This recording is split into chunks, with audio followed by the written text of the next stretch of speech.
Déjeme saludar al maestro Pepe Reveles, flamante Premio Nacional de Periodismo, autor de libros como Necropolítica y Narcogobierno, que presentó hace algún tiempo ya en la Feria Internacional del Libro del Zócalo, Nuevas Dinámicas de Poder en México, y también autor de un libro de referencia por el caso Israel Vallarta y Florence Cassé sobre precisamente la invención de culpables en México, la indignante invención de culpables en México, el affair Cassés. Lo saludo con mucho respeto y con mucha admiración, como él sabe, más de 50 años en el periodismo. Saludo también con mucho cariño, ya sabe él que es mi carnalito, el abogado César Gutiérrez Priego, quien también ya va llegando a la mesa de seguridad. Y les ofrezco a todos una disculpa porque pocas veces me descontrolo, pero debería de ser así. Nos tocan a uno y nos tocan a todos. El abogado César Gutiérrez Priego, abogado, especialista en derecho penal, derecho militar, seguridad nacional, ex candidato a ministro de la Suprema Corte de Justicia de la Nación, ya llegó para hablar sin censura. Y la columna que trae, la que escribió en La Silla Rota, está también para dejar la víbora chillando. Ya regresó el maestro Paco Cruz, más de 47 años en el periodismo, autor de una larga lista de libros, Las Damas del Poder y García Luna, El Señor de la Muerte, sus más recientes libros. También le recomiendo, si puede encontrar Tierra Anarca y La Guerra que nos ocultan. Se publicaron hace más de 10 años, pero están más vigentes que nunca. Maestro Pepe Reveles, qué bueno que estás de regreso. Te vemos bien, te vemos a gusto y me imagino que también listo para hablar de muchos temas. El Mayo Zambada, Ernesto Rufo Apple, que está siendo defendido por Santa María y medio mundo en los medios corporativos y en la política panista sobre todo. Eh, Discúlpenme que me haya tomado todo este tiempo para dar mi punto de vista sobre el ataque a nuestros paisanos y paisanas. ¿Cómo estás, Pepe Reveles? Muy bien, Vicente, buenos días a Liceo Gutiérrez Priego y también a Paco, a la orden. Pues usted dice, maestro, ¿por dónde le entramos? ¿Con qué tema le entramos? Bueno, es obligado hablar de esta sentencia cadena perpetua para el Mayo Zambada y estaba anunciada, él había aceptado desde antes, pero ya se formalizó a través del juez Brian Cogan. Aún no deciden dónde va a purgar esta pena de por vida, pero es muy interesante que el propio Brian Cogan haya sugerido que la puede cumplir esta condena de por vida en una cárcel que tenga suficientes atenciones médicas, un equipo médico para que lo atienda de sus diversas enfermedades eh, y que podría ser autorizado a partir de que él incluso le ahorró millones de dólares a los Estados Unidos, a la justicia de los Estados Unidos, al evitar que hubiera un largo juicio, ¿no? Como fue el caso del Chapo, que duró más de 3 meses, y el de Genaro García Luna, que duró 4 semanas. Pero bueno, vamos a ver, yo creo que si le hacen caso al juez Brian Cogan, no vamos a ver al Mayo en una prisión de altísima seguridad, porque pues, no tendría la misma atención médica que está solicitando, lo solicitó por escrito.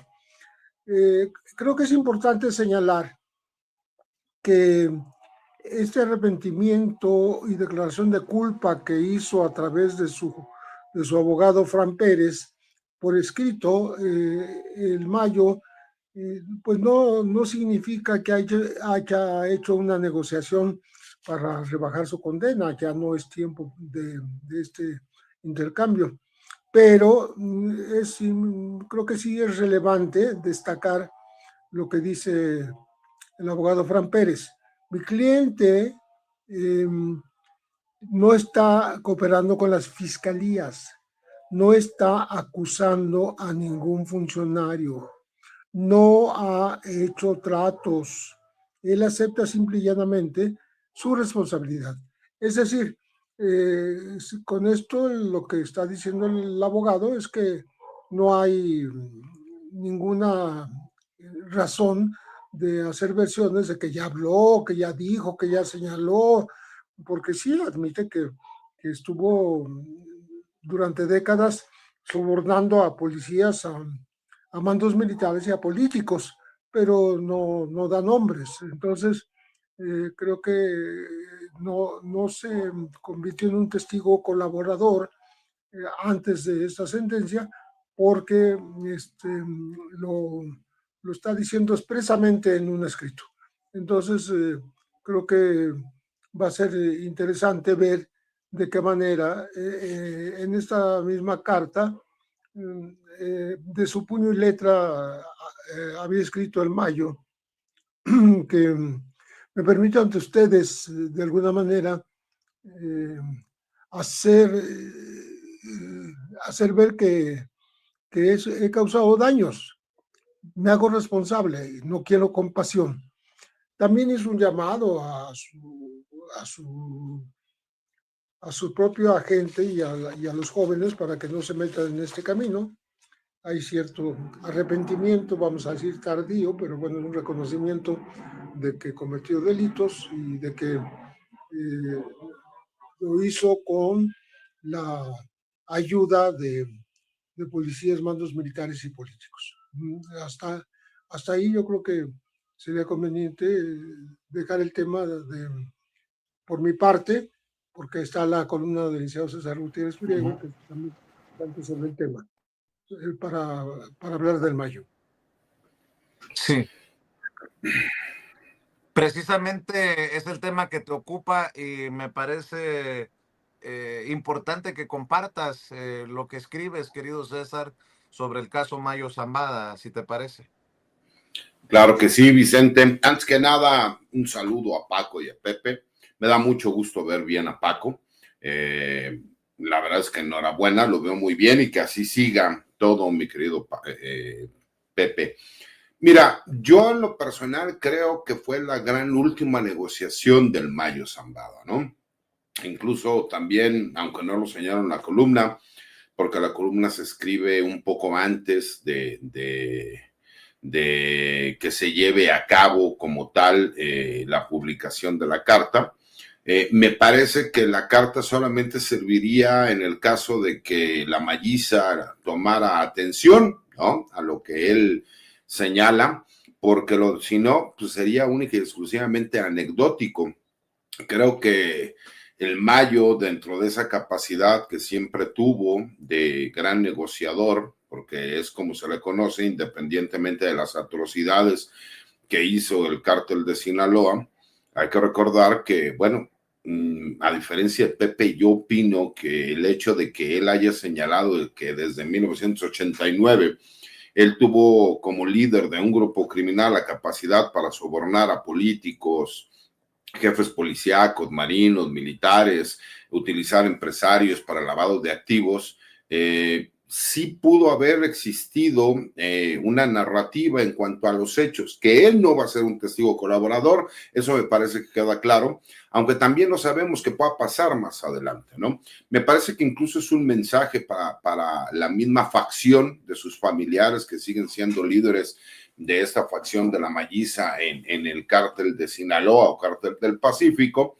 y que también es un mensaje para el gobierno, ¿no? Como para diciendo, yo acepto mi responsabilidad, yo no voy a ser un testigo colaborador, como sí lo son los hijos del Chapo Guzmán, como incluso ahora hasta los abogados del Chapo amenazan que van a presentar cierta información ante las autoridades de los Estados Unidos, como para tratar de alivianar los operativos y las presiones que están llevando en México en contra de las diferentes facciones, ¿no?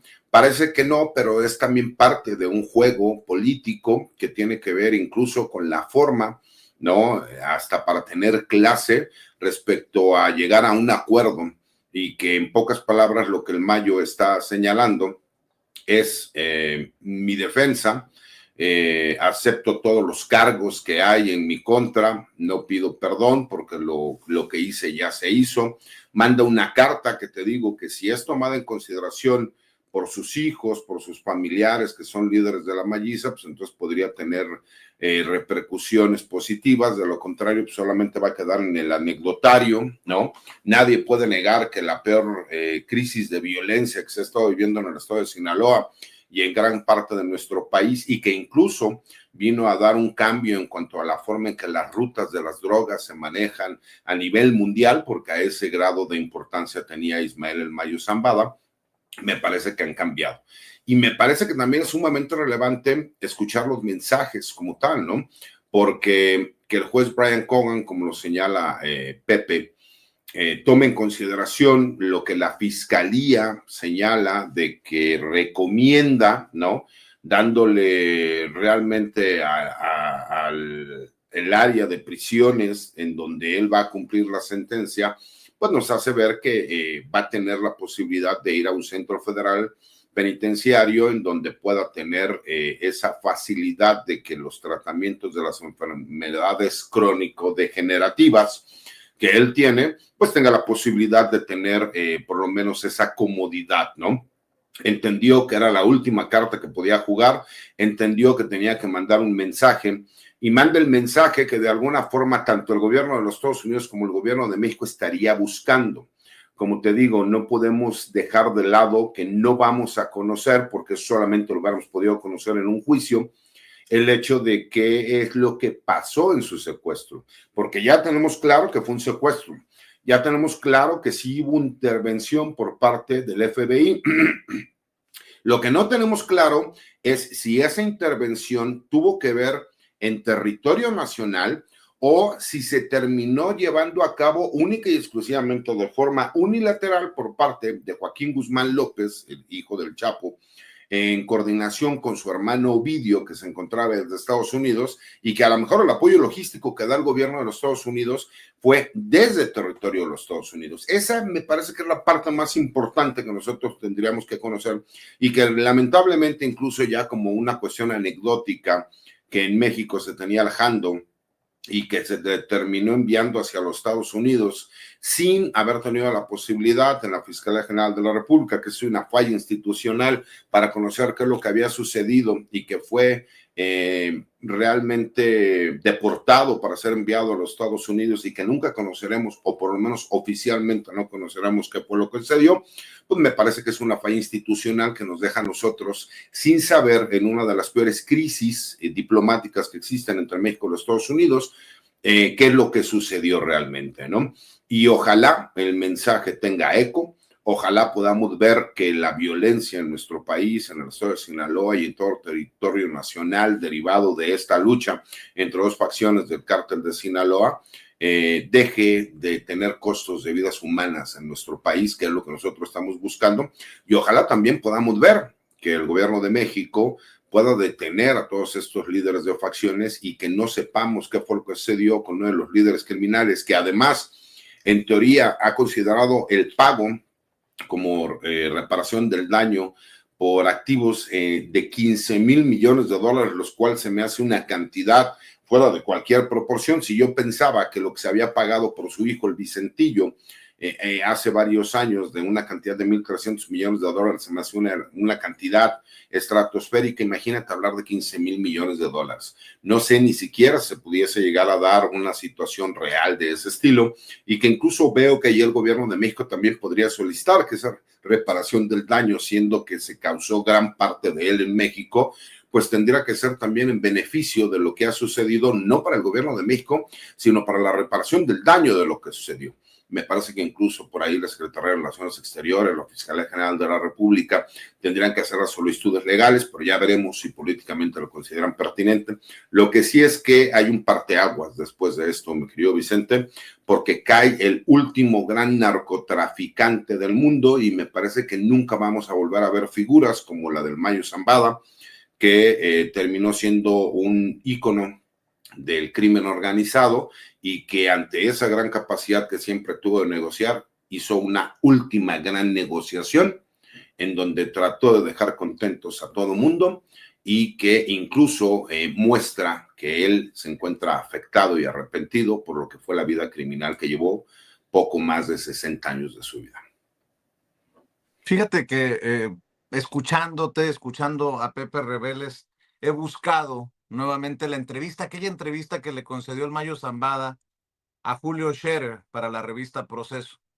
Y me parece interesante poner sobre la mesa las declaraciones del Mayo hoy tras las rejas y las declaraciones que en su momento le dio en la sierra a Julio Scherer García. Le pregunta a Scherer, ¿teme que lo agarren? Tengo pánico de que me encierren, diría en su momento el Mayo Zambada. Si lo agarran, ¿terminaría con su vida? No sé si tuviera los arrestos para matarme. Quiero pensar que sí, que me mataría. Luego dice, ¿hay en usted espacio para la tranquilidad? Cargo miedo. Todo el tiempo, todo. ¿Lo atraparán finalmente? ¿En cualquier momento o nunca? Y luego dice, hay una declaración importante sobre si él, cuando caiga él, habría alguien que lo sustituya, Paco. Ahora la pregunta es si tiene eco este mensaje de la guerra nunca se va a ganar. Yo creo que es para sus hijos, para su melliza, en esta guerra que tienen contra la chapiza, los hijos de Joaquín Guzmán Loera.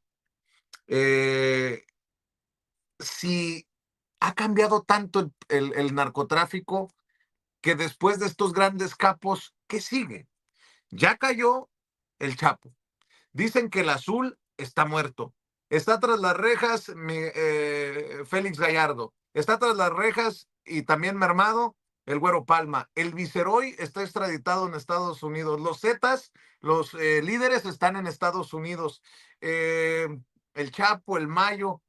¿Qué sigue? El Mencho está muerto. Y ahora, mi querido Paco, escucho también tus comentarios.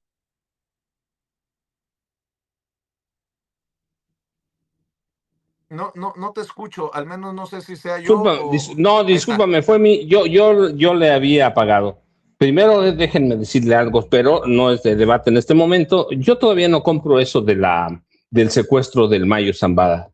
Mientras Estados Unidos tenga tantas piezas del rompecabezas ahí, no se lo compro, pero eso no es ahora. Lo que yo quiero decir es, a ver, ¿qué va a pasar después del Mayo? ¿Se va a acabar el narco? No. ¿Se van a acabar los cárteles? No. Hay que ver la historia de Colombia. Hay que ver la historia de las guerras del opio de China, de Inglaterra con China. No se va a acabar mientras tengamos aquí al lado al mercado más grande del mundo, al mercado con más poder económico. Alguien les va a llevar drogas. Se acabó la época de los grandes cárteles, por lo menos de momento sí. De momento sí, porque no hay las condiciones. Joaquín Guzmán Loera está preso, Ismael Zambada García también, cadena perpetua, Héctor Luis Palma Salazar está preso y quién sabe si lo van a dejar salir aquí en México. Y Juan José Esparragosa Moreno está desaparecido. Por lo menos no hay confirmación de su muerte, ni el FBI, ni la DEA, ni la CIA, ni la PGR tienen algún elemento para afirmar que murió, pero tampoco para afirmar que no murió. Así que se acaba. Estos 4 hombres fueron los forjadores con los presidentes de la Madrid y Salinas del cártel de Sinaloa. ¿Qué hay? ¿Qué es lo que hemos visto en Colombia, en otros países y en México después de que se desmantela un cártel de esta naturaleza? La creación de células, muchas células pequeñas, hasta que llegue alguien que tenga capacidad de unir a todas las células y crear otra vez un gran cártel. No es tan sencillo, no es tan fácil, pero de momento para mí, bueno, de hecho desde 2017, cuando enviaron o extraditaron al Chapo a Estados Unidos, en enero de 2017, ¿no? Después de que lo enviaron, para mí ya se acabó el cártel de de Sinaloa como lo conocíamos entonces. Teníamos tres facciones grandes, la de los Chapitos, la de la Malliza y la de el Guano, el hermano Aureliano Guzmán lo era el hermano del Chapo. Teníamos tres que además tienen cualquier cantidad de ramificaciones. Sí, están ahí Joaquín el Chapo, están Iván Archibaldo y Jesús Alfredo Guzmán Salazar, la Malliza de Ismael Zambada Sicairos o Mallito Flaco, como quieran, y la de Aureliano Guzmán, y ellos tienen cualquier cantidad de facciones de brazos armados, los podemos dar los ninis, los deltas, los pelones. Para mí ya no existe como existía. Y además hay otras consideraciones. ¿Quién va a acabar con el mercado de Estados Unidos? Yo insisto, si vemos a la DEA con Terry Cole, pues él fue el informante de los Zetas en marzo de 2011 y él dio la información o de su oficina en la Embajada de Estados Unidos en México, salió la información que termina con la matanza o la masacre de Allende. Entonces, ¿va a cambiar? Sí. ¿Va a acabar? No. ¿Cómo va a hacer? Pues Colombia es el ejemplo más claro. Una vez que cayeron los cárteles de Medellín, de Pablo Escobar Gaviria, de Gonzalo Rodríguez Gacha, el mexicano, y el cártel de Cali, de los hermanos Rodríguez Orejuela, se crearon células, algunas muy grandes, pero células de narcotráfico. Para mí ese va a ser el destino. Me gustaría decir que se va a acabar, pero no se va a acabar. El narcotráfico es una empresa ilegal, ciertamente, pero es una empresa y alguien la va a aprovechar y alguien la va a tomar y siempre va a haber gente dispuesta a correr ese riesgo por las ganancias, por la adrenalina que deja, pero el gobierno de México, como los gobiernos de otros países de América Latina, van a tener que seguir combatiendo este flagelo, van a tener que encontrar estrategias no para acabar con él, porque insisto, no se va a acabar mientras tengamos un mercado que consume cualquier cantidad de drogas de todos los tamaños y sabores, ¿no? Fentanilo, heroína, cocaína. Mientras tengamos ese mercado no se va a acabar. Pero el reto del gobierno mexicano en este caso es tratar de minimizar el impacto y evitar que los cuerpos policíacos en todos los niveles se corrompan. ¿Para qué? Para que por lo menos tengamos una salida de mediano plazo y tengamos y puedan controlar el impacto, que sea lo menos grave posible. Lo otro, pues nada más hay que ver a Colombia y hay que ver quiénes controlan el narcotráfico, la DEA, la CIA y el FBI en Estados Unidos y en una parte del mundo. Vicente, saludos César y saludos Pepe. Estaba buscando, Paco, la frase, ¿no? El Mayo Zambada le dijo a Julio Scherer, si me atrapan o me matan, nada cambia. Nada cambia, Pepe. Tú que tanto tiempo junto a Paco, junto a César, han estado al pendiente de este fenómeno. Nada cambia con la caída de el Mayo Zambada.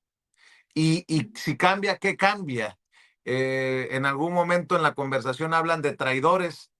En algún momento en la entrevista con Julio Scherer hablan incluso de la relación con el Chapo Guzmán, pues cómo cambia la cosa con los años, ¿no? Terminó siendo uno de los hijos del Chapo el que lo traiciona, su ahijado, y bueno, pues aquel compadrazgo, aquella amistad, pues no más, querido Pepe Rebeles, y también, pues creo que será interesante ver qué hace la DEA, qué hace el FBI, qué hace el gobierno de Estados Unidos con la información que pueda obtener, si alguna, de estos grandes capos que pues ya los grandes capos, los viejos, los veteranos, ya no están en México, están en Estados Unidos, salvo que tú me corrijas y me digas de alguno. Yo no recuerdo otro que esté prófugo en territorio mexicano, querido Pepe.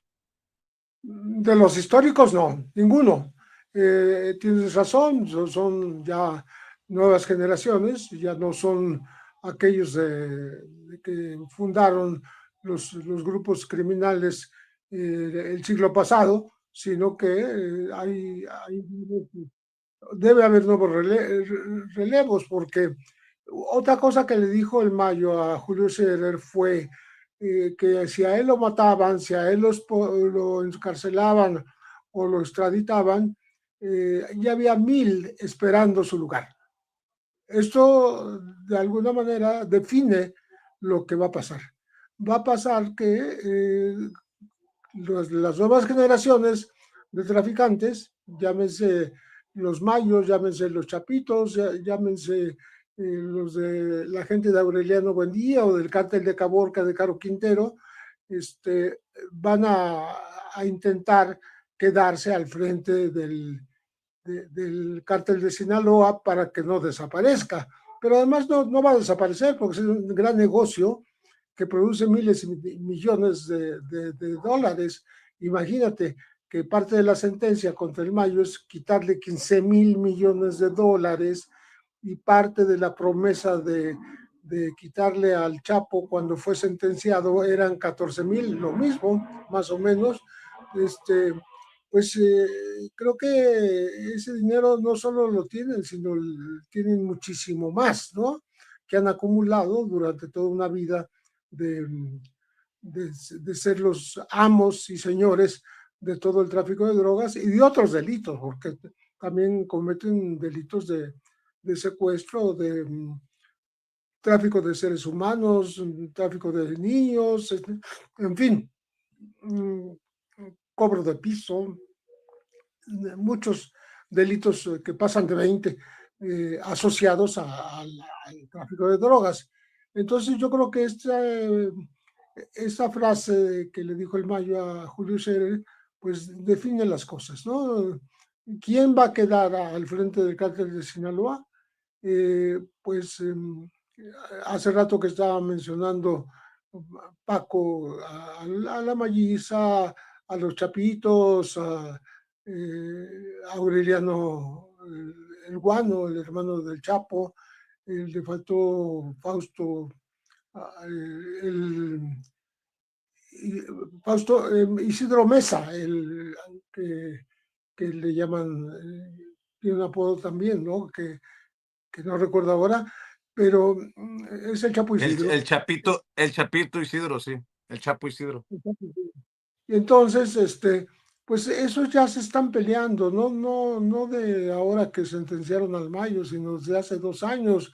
¿Por qué se incrementó la violencia en Sinaloa? Precisamente porque estaban luchando ya para una sucesión, para quedarse con el mando, para quedarse con la hegemonía. Desde que el Mayo fue capturado, se dieron cuenta los más jóvenes, pues que había que sustituirlo, y para sustituirlo, pues estaban peleando entre sí, la Malliza, los Chapitos, el Chapo Isidro, el Guano, etcétera, incluso el cártel de Caborca, de Caro Quintero. De Caro Quintero, y que también está en Estados Unidos él. Entonces, eso no es difícil pronosticarlo, sobre todo porque el negocio va a seguir, el tráfico no va a disminuir, es más, va a aumentar como lo ha hecho en los últimos años. Se agregó el fentanilo, que en las épocas de hace 40 años no existía esa droga en el mercado y ahora es la más peligrosa para los adictos estadounidenses, que andan en los 28 millones, pero mata 100,000 estadounidenses cada año. Y le entraron los viejos. El Mayo le entró al tema del fentanilo también, porque se renuevan, pero ahora que ya no están, los que van a pelear son estos que yo he mencionado, y que vamos a ver mucha más violencia. Desgraciadamente me gustaría que no fuera esa la realidad, que me equivoque, pero va a haber violencia hasta que haya finalmente una hegemonía por parte de algunos de los grupos que están en pugna. Si a esto le agregas que hay versiones publicadas en los Estados Unidos de que los chapitos tienen más de un año negociando la posibilidad de entregarse voluntariamente a los Estados Unidos, porque pues es una forma de tratar de llegar y no ser condenados a cadena perpetua, porque son gente que tiene menos de 40, entonces sí, sería desastroso que les dieran una cadena perpetua para ellos, ¿no? Entonces, creo que vamos a ver más violencia, desgraciadamente, y no va a parar tampoco el tráfico de drogas. Alguien se va a encargar del negocio porque es un negocio multimillonario en dólares que llega a los 5 continentes. La droga de Sinaloa llega a Europa, llega a África, llega a Asia y llega hasta Australia.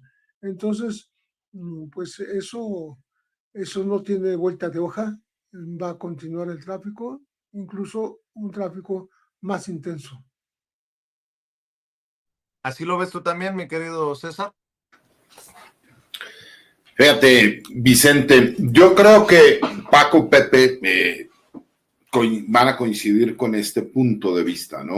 Todos esos grandes capos que nosotros llegamos a conocer, en realidad ya fueron detenidos o terminaron presos, ¿no? Nada más, por ejemplo, como comentario, Miguel Ángel Félix Gallardo lo acaban de dejar en libertad, pero es un hombre de la tercera edad que realmente tiene un estado de salud crítico, ¿no? Y la realidad es que el crimen no paga, pero hay miles, como lo decía el mismo Mayo Zambada, que estaban esperando ocupar su lugar, ¿no?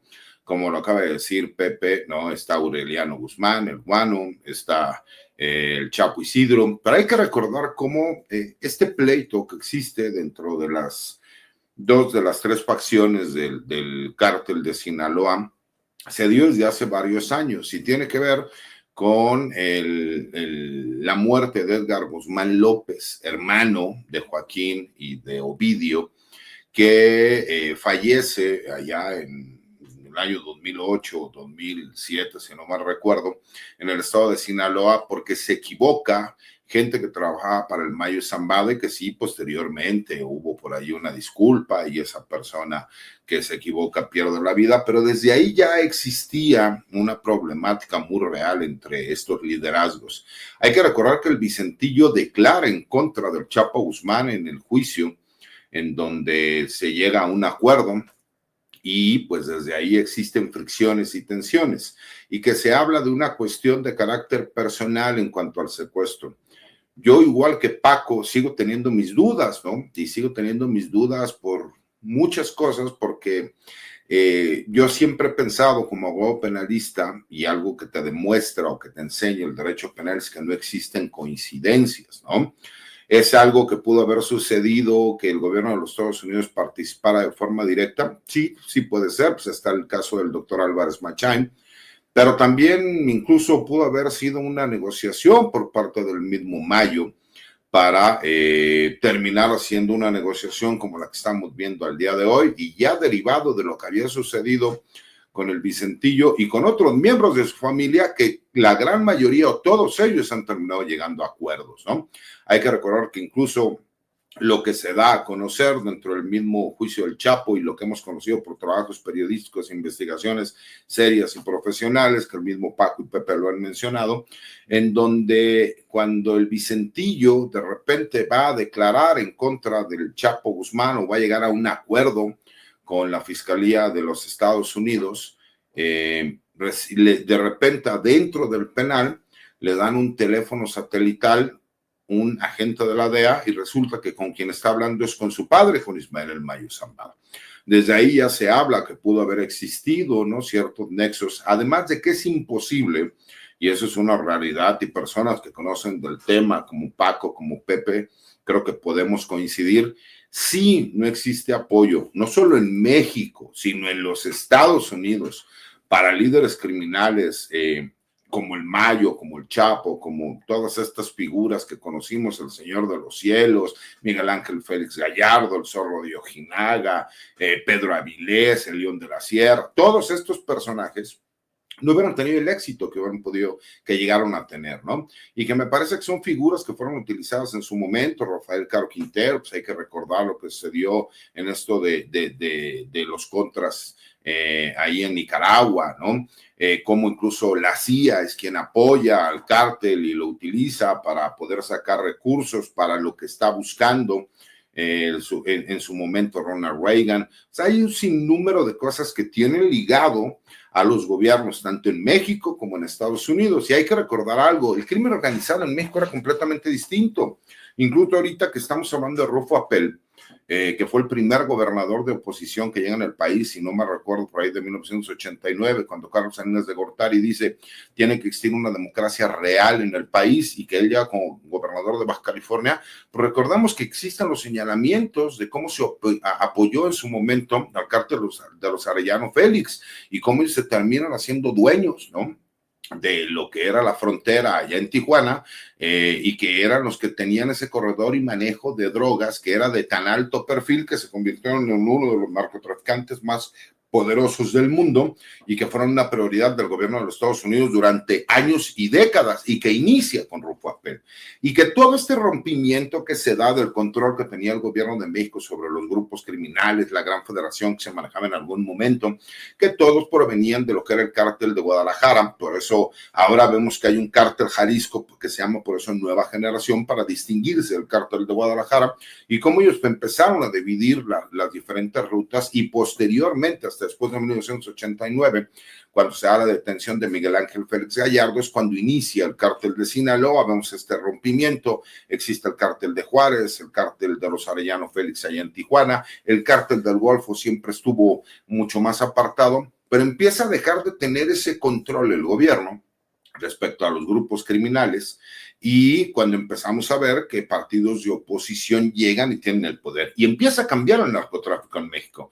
Hay que recordar que personajes como el Mayo, como el Chapo, como Miguel Ángel Félix Gallardo, como todos esos grandes o antiguos narcotraficantes que fueron de leyenda, que eso no quita las atrocidades y los crímenes que cometieron en su tiempo, lo que buscaban incluso era tener control social, porque ellos lo que buscaban, el negocio principal eran las rutas del tráfico de drogas para pasarlos hacia los Estados Unidos.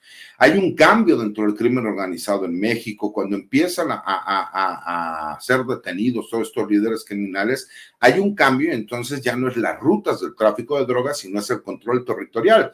Y fue lo que empezamos a ver que sucedió en México, ¿no? Había grupos criminales que no tenían la capacidad a lo mejor para pasar drogas hacia los Estados Unidos, y lo que hicieron fue empezar a vender drogas al interior de México, empezar a tener control de los diferentes puntos y regiones del país, ese control territorial, y de repente empezaron a ver que obviamente el negocio criminal era tan prolífico que empezaron a acaparar todas las actividades criminales. Antes, ¿no?, se decía que el lugar más seguro del país era donde vivían los narcotraficantes y sus familias, porque ellos se encargaban de que no hubiera robos, secuestros, para proteger y cuidar a sus familias. Cambió el narcotráfico porque cambiaron las cabezas y la forma de verlo, porque al haber partidos de oposición, muchos de ellos empezaron a proteger a grupos criminales regionales porque era parte de tener también control. Y eso estamos hablando desde finales de los 80s, principios de los 90s, en donde los gobiernos eran quienes escogían quiénes iban a ser los grupos criminales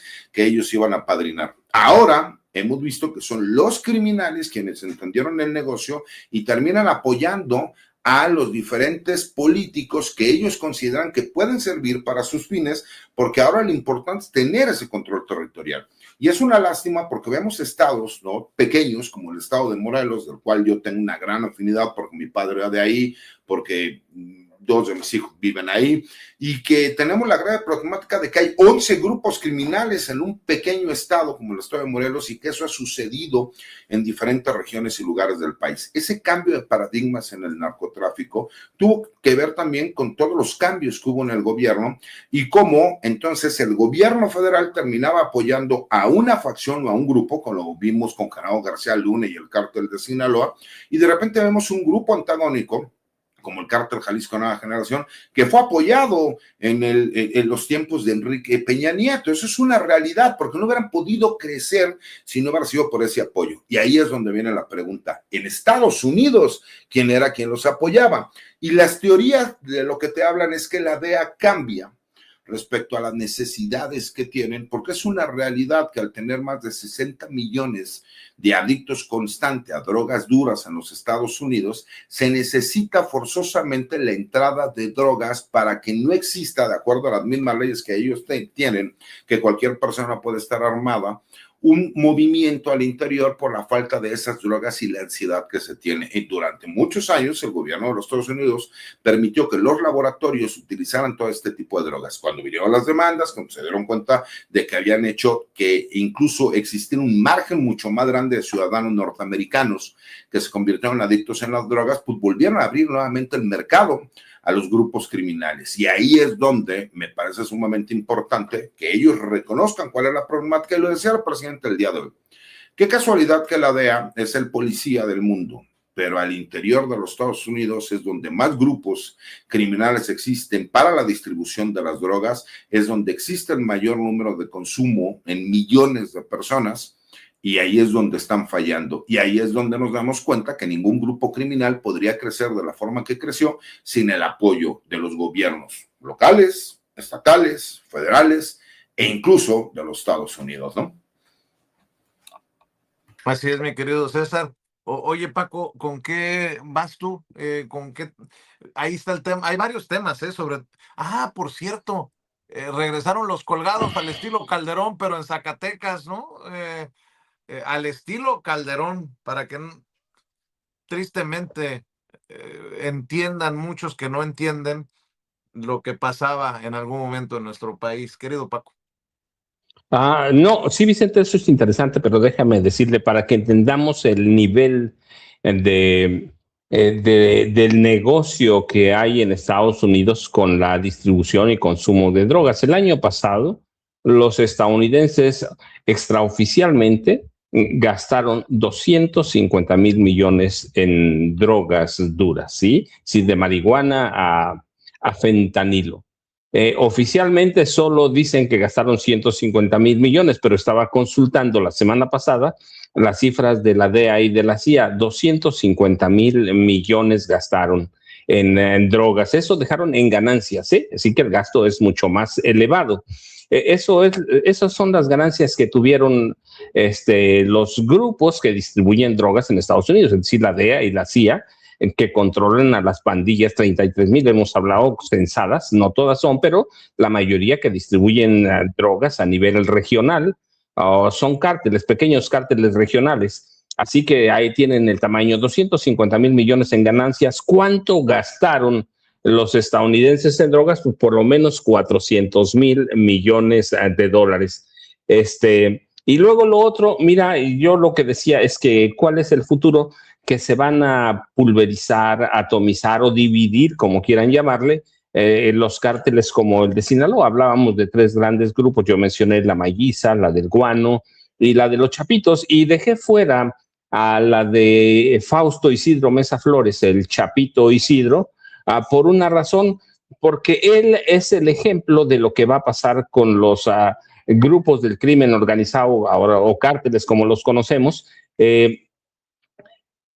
Isidro Mesa fundó su propio grupo que hoy llaman el Cártel de Guasave o los Mazatlecos. Así que en eso van a terminar los grandes cárteles. ¿Por qué? Por la misma presión pública, la presión de las autoridades mexicanas. En eso se van a convertir. Hay que ver, por ejemplo, César hablaba justamente de Morelos. Después de que asesinan a Arturo, no asesinan, lo matan en un enfrentamiento, hay que decirlo, mis respetos para la Marina en ese caso, que fue la Marina la que coordinó ese operativo, y bastante bien, por cierto, aunque hubo muertos, sí, pero habían hecho de Morelos un estado salvaje, que es todavía. Pero lo que pasó con los Beltrán Leiva después de que matan a Arturo es que se dividen los cárteles, y hoy todavía encontramos facciones o células que dicen los Beltrán Leiva, o están muertos o están detenidos. Bueno, pues lo que pasa es que nacieron a partir de ahí. pero ya no son los Beltrán Leiva. Son otros grupos que inicialmente trabajaban para algunos de los Beltrán Leiva. Eso va a pasar en el resto del país. Lo mismo en Acapulco, discúlpeme, en Guerrero, el estado vecino de Morelos. Eso pasó. En 2005 le entregó Genaro García Luna la plaza de Acapulco a los Beltrán Leiva y después ellos se ampliaron. Una vez que desaparecen, con la muerte de Arturo Beltrán Leiva o los encarcelan, se multiplican los pequeños grupos.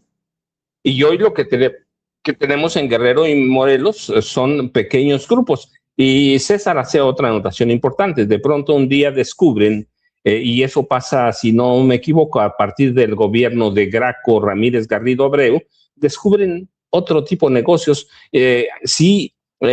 De Garrido a Abreu, Adame, Estrada Cajigal, hacia atrás, los narcos compraban y trabajaban o con los gobernadores o con las policías estatales. A partir de Graco hacen un gran descubrimiento que ellos pueden financiar a los presidentes municipales y comprar a las policías municipales. Así que para mí, Morelos y Guerrero son el ejemplo de lo que va a pasar con los grandes cárteles, y ya empezó a pasar en Sinaloa con el Chapo Isidro. ¿Sí? Van a crear cárteles locales o regionales y en eso se va a dividir el negocio, y yo digo, no va a terminar. ¿Por qué? Pues porque lo que les decía, estaba revisando cifras de la CIA y de la DEA y digo, esa es una brutalidad lo que ganan, 250,000 millones solo en Estados Unidos, aparte lo que ganan en México, en todos los países. El cártel de Sinaloa tenía presencia en 60 países, pero indirectamente en 100. Así que es un super mega negocio y Estados Unidos no va a quedar fuera de él. Y Estados Unidos no tiene ni por asomo una pizca de que van a querer acabar con el narcotráfico. Hay que ver cuántos programas tiene el gobierno de Donald Trump para combatir la adicción o los hábitos al consumo de droga. Ninguno, y tampoco tiene programas para combatir el narcotráfico así como se combate, por ejemplo, en México o en Colombia. Así que va a seguir siendo un gran negocio y van a terminar divididos en células como el cártel de Guasave o los mazatecos. Vicente, yo ya sabes, @Paco Cruz Jiménez en X antes Twitter, Francisco Cruz Jiménez en Facebook. A las 5 de la tarde nos vemos en las charlas cruzadas. Pepe, qué bueno que estás bien, de veras, te extrañamos la semana pasada. César, también un abrazote a los dos y aquí seguimos, Vicente. Claro que sí, nos vemos a las 5 en las videocharlas cruzadas en los canales de Julio Astillero, querido Paco. Mi querido César, ¿por qué no cerramos también invitando a tus canales, a tus trincheras, a tus columnas, para que la gente te siga? Antes que nada, Vicente, Paco, Pepe, un placer estar con ustedes. Me da mucho gusto, y lo digo honestamente, realmente ver a Pepe muy bien. Eso me da mucho gusto. Él sabe que le tengo mucho cariño y mucho respeto. Y la verdad es que sumamente agradecidos, como siempre, con los espacios. Disfruto mucho estas pláticas, disfruto incluso muchas veces los debates con el querido Paco. Y creo que les hemos demostrado a la gente que podemos tener puntos de vista distintos, siempre con respeto y con datos, ¿no? Y eso siempre se agradece. Y por eso los invito a que me sigan aquí, a todos los martes, aquí en Sin Censura, a mi cuenta de X, que es @SarGutiPri, a mi cuenta de TikTok como @SarGutiPri1, y a un podcast que se llama Pueblo Uniformado, que tengo en mi página de YouTube como César Gutiérrez Prego, en donde trato de buscar a personajes y temas que no son muy conocidos. Por ejemplo, esta semana hablamos de lo que es el C5, porque se llama C5, como es un órgano administrativo es un órgano de la administración pública que es autónomo, contrario a lo que yo pensaba, y eso que se supone que soy especialista en seguridad. Entonces, como siempre, agradecido, mi querido Vicente, le mando un abrazo a ti, a Paco, a Pepe, y por supuesto a todas las personas que nos ven, nos escuchan. Y si me permites, quisiera terminar felicitando a mi hijo menor Máximo, que hoy es su cumpleaños, cumple 14 años, tuvimos la oportunidad de estar ayer juntos. Hoy, obviamente, está con su mamá. Y pues agradecido, como siempre, a Dios, a mi poder superior y a la vida por darme la oportunidad de ver a el menor de mis hijos, que cumple 14 años y que ha crecido y ha sido un muy buen adolescente y un buen muchacho. Dice que que la felicitación se la mandes junto a unas llaves de un carrito ya. No, sé qué, me mandó apenas tiene decir. 14 años, mi querido Vicente. Mi papá sí me dio a mí, yo recuerdo que a mí a los 14 años yo ya manejaba y me dieron mi primer carro, que era un bochito, el cual amé y adoré. Pero en estos tiempos modernos yo no puedo ser tan imprudente, ¿no? A lo mejor cuando cumpla 16 años ya iremos ahí poco a poco, pero tiene que ser igual con su permiso de conducir y todo lo demás. Todos mis demás hijos ya manejan, ya tienen carro. Y hemos sido medio exigentes con esa parte, pero muy contento, muy agradecido con Dios porque mis hijos están bien, están sanos, ¿no? Y eso me da muchísimo Claro. gusto. Le mandamos un abrazo al morrito que está de cumpleaños. Mi querido Pepe Reveles, me sumo a estos, a estas expresiones de Paco y de César. Me da mucho gusto que estés de regreso y combativo.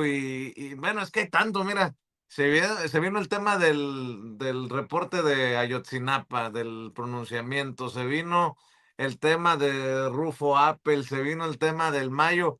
Y parece que cada vez hay hay menos tiempo para reaccionar y cada vez más temas, mi querido Pepe, pero qué bueno tenerte aquí, maestro.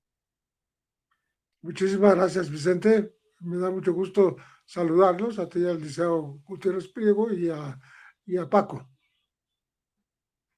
Y nos vemos en la próxima semana acá, ¿no? Así es, ahí nos veremos, con mucho gusto. Gracias, el querido Pepe Reveles, el maestro Pepe Reveles, Premio Nacional de Periodismo, el maestro Paco Cruz, ya lo sabe, más de 47 años en el periodismo, el querido César Gutiérrez Priego, el querido amigo César Gutiérrez Priego, hablando con nosotros sin censura. Déjenme